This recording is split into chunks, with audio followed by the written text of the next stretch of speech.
এখানে মনে রাখতে হবে দেশনেত্রী বেগম খালেদা জিয়া কখনো শহীদ প্রেসিডেন্ট জিয়া রহমান যেমন রাজপ্রাসাদের থেকে রাজনীতি করেন নাই, দেশনেত্রী বেগম খালেদা জিয়াও কোনোদিন রাজপ্রাসাদের থেকে রাজনীতি করেন। তিনি রাজনীতি করেছিলেন জনগণের সঙ্গে কাঁধে কাঁধ রেখে, জীবনের ঝুঁকি নিয়ে। দুটি শিশু সন্তান, আজকে আমাদের চেয়ারম্যান জনাব তারেক রহমান এবং তার কনিষ্ঠ ভ্রাতা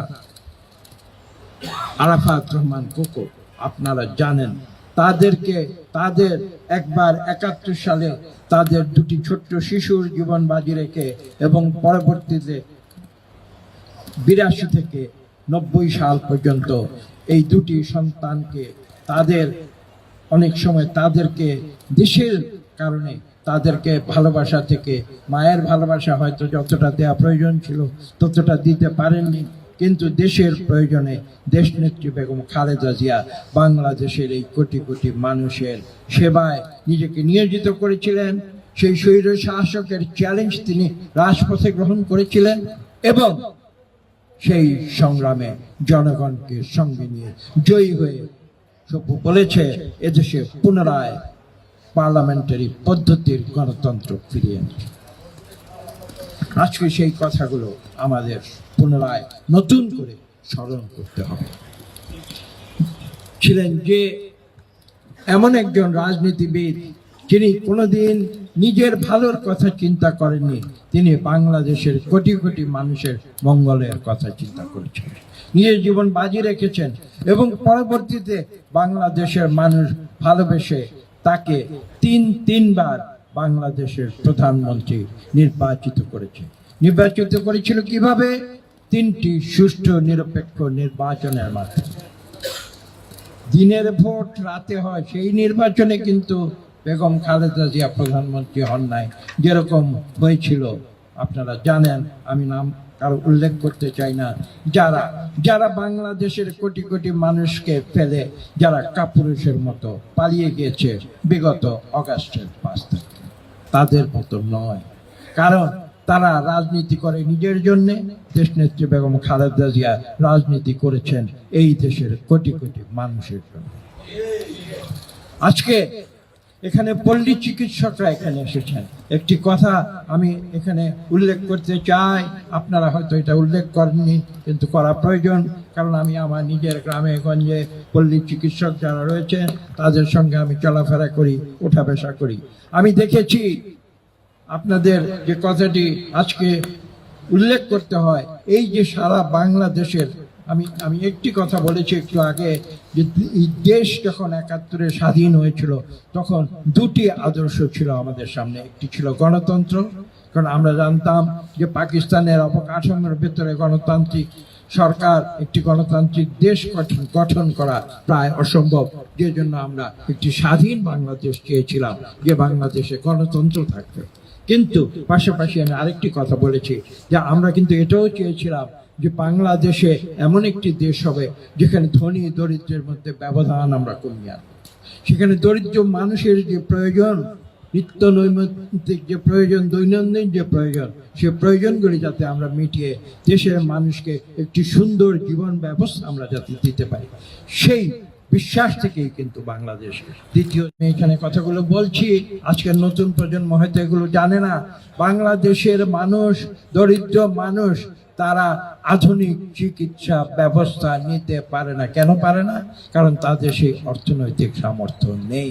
একথা কিন্তু আজকে আমি বলছি, কিন্তু আজকে থেকে প্রায় ৪৫ বছর আগে শহীদ প্রেসিডেন্ট জিয়া রহমান এই কথাটি উপলব্ধি করে তিনি কিন্তু এই পল্লী চিকিৎসক ব্যবস্থা বাংলাদেশের সৃষ্টি করে, যাতে করে এই দেশের দরিদ্র মানুষ তাদের যে দৈনন্দিন চিকিৎসা সেবা, হয়তো স্পেশালাইজড ট্রিটমেন্ট তারা পাবে না, কিন্তু তাদের যে দৈনন্দিন চিকিৎসা সেবা প্রয়োজন সেটা যাতে অত্যন্ত সহজে সুলভে তারা পল্লী চিকিৎসকদের কাছ থেকে পেতে পারে। এবং তাদের ট্রেনিংয়ের ব্যবস্থা তিনি করে দিয়েছিলেন, ন্যূনতম যে ট্রেনিংটা প্রয়োজন যাতে করে তারা সেই সেবা মানুষকে দিতে পারে। সেই জন্য কিন্তু এই পল্লী চিকিৎসক ব্যবস্থা বাংলাদেশে সৃষ্টি হয়েছে এবং সারা বাংলাদেশে আপনারা হাজার হাজার পল্লী চিকিৎসক বাংলাদেশের কোটি কোটি মানুষকে প্রয়োজনীয় চিকিৎসা দিয়ে যাচ্ছেন, তাদেরকে দিচ্ছেন যাদের উচ্চতর চিকিৎসা নেবার সামর্থ্য নেই। এই দায়িত্ব যে কত গুরুত্বপূর্ণ এটা বাংলাদেশের ধনী লোকেরা বুঝতে পারবে না, কিন্তু যারা গ্রামে গঞ্জে বসবাস করে, যারা পল্লী অঞ্চলে বসবাস করে, তারা জানে আপনাদের মূল্য কতটুকু। আমি কথাগুলো বলছি এই কারণে যে আমি জানি না কি হঠাৎ করে কি হয়েছিল। স্বৈরাচারী আওয়ামী লীগ সরকার এক সময় হঠাৎ একটি সিদ্ধান্ত নিয়েছিল, একদিনে, আমি আমার নিজের গ্রামের অঞ্চল থেকে জানি, একদিনে হাজার হাজার পল্লী চিকিৎসককে গ্রেফতার করা হয়েছে। এই কথাগুলো আজকে বলতে হয় কেন? কি এমন আক্রোশ ছিল? এখন যদি কেউ বলে যে শহীদ প্রেসিডেন্ট জিয়াউর রহমান পল্লী চিকিৎসা ব্যবস্থা বাংলাদেশের দরিদ্র মানুষের জন্য উপহার দিয়েছিলেন, সেটা বন্ধ করতে হবে, সেজন্যই কি এই আক্রোশ প্রকাশিত হয়েছে? এই প্রশ্ন আজকে আমি আপনাদের সামনে তুলে ধরতে চাই। যে কথা বলছিলাম, মূল বক্তব্যে ফিরে আসি। আপনারা দেখেছেন পরবর্তীতে সেই একই আক্রোশের শিকার হয়েছিলেন আমাদের দেশনেত্রী বেগম খালেদা জিয়া। আমি একটি কথা আজকে স্পষ্ট করে বলতে চাই আপনাদের উদ্দেশ্যে, বাংলাদেশের কোটি কোটি মানুষের একথা জানা প্রয়োজন রয়েছে। আমি যে কথাটি এখন বলবো, যে আমরা অনেকে তখন দেশনেত্রী বেগম খালেদা জিয়াকে বলেছিলাম, এটা মিথ্যা রাজনৈতিক মামলা, আপনি কেন কোর্টে যাচ্ছেন, আপনি কেন সেখানে গিয়ে আপনি হাজির হচ্ছেন? তিনি বলেছিলেন, আমি আইনের প্রতি শ্রদ্ধাশীল। এবং আপনারা জানেন তিনি আইনের প্রতি শ্রদ্ধাশীল হয়ে মিথ্যা মামলায় তিনি কারারুদ্ধ হয়েছিলেন। কত বড় মানসিকতা থাকলে এই কাজ করতে পারে আপনারা ভেবে দেখুন। এমন একজন রাজনীতিবিদ যিনি কোনোদিন প্রতিহিংসায় বিশ্বাস করেন না, সঙ্গে কথা বলেন না, তেমন একজন মানুষ তিনি। এই সরকার, আজকের সরকার হয়তো তাকে শ্রদ্ধা জানাচ্ছে, কিন্তু আমি বলবো যে যখন দেশনেত্রী বেগম খালেদা জিয়ার প্রতি যখন অন্যায় হচ্ছিল, তখন আমরা সত্যি কথা বলতে এদেশের কোটি কোটি মানুষ যখন শক্তভাবে যখন যে পদক্ষেপ নেওয়া প্রয়োজন ছিল, আমি অকপটে স্বীকার করব, আমরা চেষ্টা করেছি, কিন্তু হয়তো আমরা সেই শক্ত পদক্ষেপ তখন নিতে পারিনি। এই সত্য, কঠিন সত্যকে আমাদের কিন্তু স্বীকার করতে হবে।